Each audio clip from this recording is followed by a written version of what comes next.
2005, CBC Radio-Canada apprend qu'elle sera assujettie à la loi sur l'accès à l'information. La société obtient des exceptions à la loi afin d'être dispensée de divulguer des informations sur ses activités de journalisme, de création et de programmation, comme c'est le cas pour d'autres radiodiffuseurs publics dans le monde tels que la BBC. Toutefois, la majorité des autres aspects des activités de la société sont assujettis à la loi. Après s'être préparé pendant 2 ans à recevoir des demandes d'accès à l'information, CBC Radio-Canada est assujetti à la loi le 1er septembre 2007. C'est alors que la réalité frappe. En apprenant que la CBC Radio-Canada allait devenir assujettie à la loi, on s'est préparé en consultant d'autres organismes fédéraux qui étaient, eux, déjà assujettis à la loi depuis un certain temps pour bénéficier de leur expérience en termes du nombre de demandes qu'ils recevaient, du nombre de personnel qu'ils avaient assigné à ces fonctions.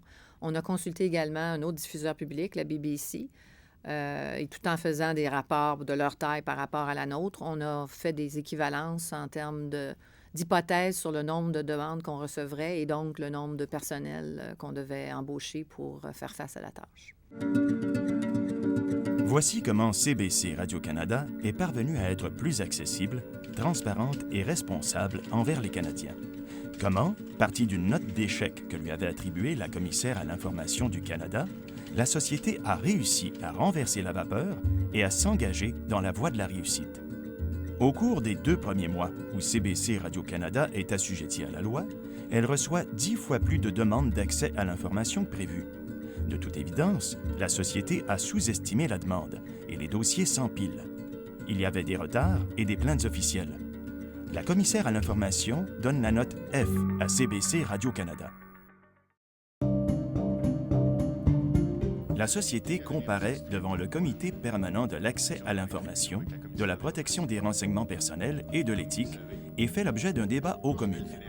C'est à ce moment que la haute direction de CBC Radio-Canada réalise que la société doit emprunter une toute autre voie. Elle détermine 2 façons de faire les choses différemment. Premièrement, améliorer la capacité de la société à traiter les demandes d'accès à l'information. Et deuxièmement, faire en sorte que CBC Radio-Canada soit plus transparente en permettant un accès plus facile à l'information. La situation exige un important changement d'orientation. Il faut que la société sensibilise et mobilise ses employés en ce qui concerne l'importance de répondre aux demandes des Canadiens. Elle doit aussi trouver un juste équilibre entre son obligation de respecter la loi et la protection de son indépendance en tant que radiodiffuseur public.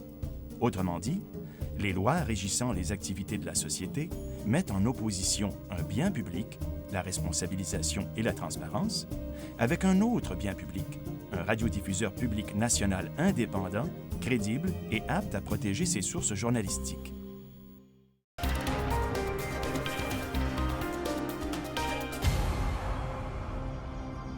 Radio-Canada a appris que des puces... La société doit aussi protéger sa capacité d'être concurrentielle sur le marché, puisque le gouvernement a établi que CBC Radio-Canada était tenu de générer des revenus, en plus des crédits parlementaires qu'elle recevait. Comment la société s'y prend-elle pour procéder au changement de culture nécessaire? C'est vraiment le leadership du président, d'abord et avant tout, de l'équipe de haute direction ensuite, de leur gestionnaire en dessous, qui a vraiment donné le ton à toute l'entreprise pour que tout le monde soit aligné dans la même direction. Avec son nouvel engagement et les outils et la formation nécessaires pour le réaliser, CBC Radio-Canada commence à remplir adéquatement ses responsabilités en vertu de la loi. Mais les progrès ne s'arrêtent pas là. Le principe derrière ce dossier a toujours été de faire la bonne chose, de démontrer aux Canadiens l'importance que nous attachons à l'imputabilité et à la transparence.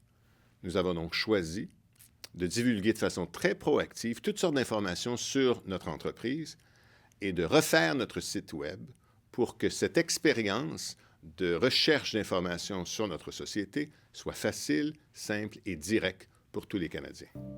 Grâce à ces changements, la fréquentation du site institutionnel de CBC Radio-Canada augmente de façon exponentielle.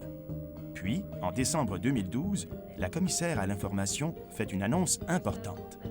Passer de la note F à la note A représente une excellente nouvelle pour la société. Cette progression s'est faite en plusieurs étapes. Comprendre les attentes des Canadiens, s'engager à y répondre et trouver le moyen d'y parvenir. À partir de là, CBC Radio-Canada commence à publier de façon proactive des renseignements tels que les rapports financiers trimestriels, un rapport financier annuel augmenté, afin de mettre à la disposition des Canadiens plus de renseignements sur les finances de la société et sur le progrès qu'elle accomplit pour atteindre les objectifs établis dans son plan stratégique. De plus, un nouveau site Web est créé pour informer les Canadiens sur l'apport à la vie publique de CBC Radio-Canada. Cette note A est importante en soi, mais elle est aussi le résultat d'une réflexion et d'un changement sur plusieurs fronts à CBC Radio-Canada. Je pense que le grand changement de culture chez nous, ça a été de passer d'une entreprise qui ne faisait que répondre aux questions qui lui étaient posées en vertu de la loi, à une entreprise qui s'est tournée vers les Canadiens, a choisi de partager de l'information avec eux, à les inviter à poser des questions pour qu'ils puissent mieux s'informer au sujet de CBC Radio-Canada.